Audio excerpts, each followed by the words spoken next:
Hello! In this video I will show you how to bypass parental control on HUAWEI Mate 20X. So you have to start by opening your Google application, then click on your avatar, and now you have to click on Google account. Now click on Data and Privacy, and then you have to scroll down and click on Delete your Google account.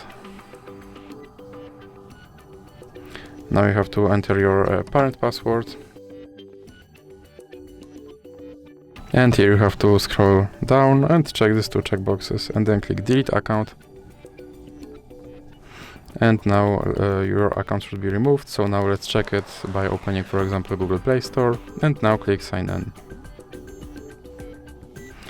And here you have to enter your email address.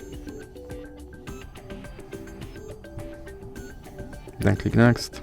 And as you can see, my account is deleted, so I have to click Next to recover it. And here I have to enter my password. Now click I agree. And then click on More and Accept. And as you can see, my account is recovered and my parental control is bypassed. So that's it for this video. If you liked it, please remember to leave a like and subscribe.